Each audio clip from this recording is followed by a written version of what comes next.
కరుణామయుడు, కృపాశీలుడు అయిన అల్లాహ్ పేరుతో ప్రారంభిస్తున్నాను. మరణానంతరం జీవితం. పుట్టినప్పుడు బట్ట కట్టలేదు, పోయేటప్పుడు అది వెంటరాదు అన్నాడో కవి. నిజమే కదా.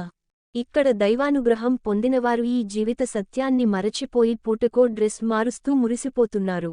లక్షల, కోట్ల విలువ చేసే వాహనాల్లో తిరిగిన వారిని చివరికి తెల్లటి గుడ్డలో చుట్టి పాడెమీద నలుగురు మోసుకుంటూ తీసుకుని వెళ్లి మట్టిలో పూడ్చివేస్తారు. మేడ మిద్దెలలో పట్టే మంచాలపై, మెత్తని పరుపు మీద చల్లని ఏసీ గదుల్లో నిద్రించినవారు ఒంటరిగా చీకటి శ్మశానంలో మట్టి నేలమీద నిదురపోతున్నారు.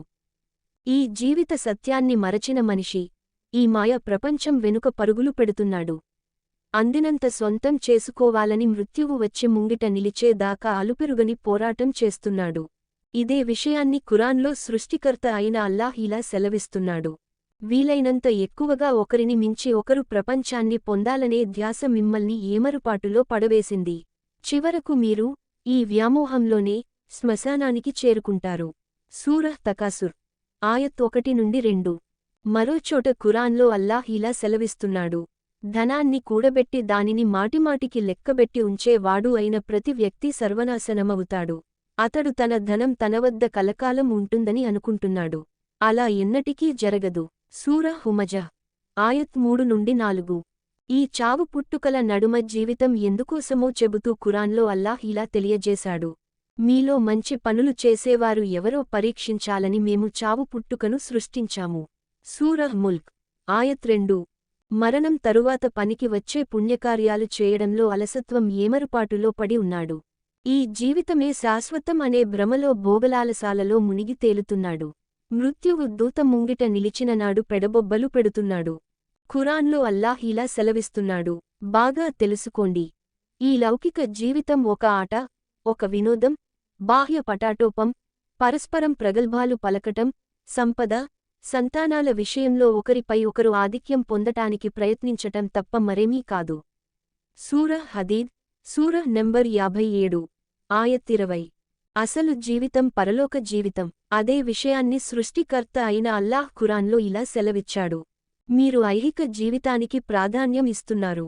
వాస్తవానికి పరలోక జీవితమే మేలైనది, శాశ్వతమైనది.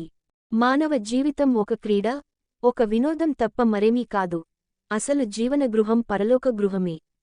అయ్యో, వారు ఈ విషయాన్ని తెలుసుకుంటే ఎంత బాగుంటుంది. సూరహ్ అన్కబూత్ సూరహ్ నంబర్ 29 ఆయత్ 64. మనిషిని పరీక్షించడం కోసం ఈ భూమిపై ప్రతిదీ ఆకర్షణీయంగా చేయబడింది.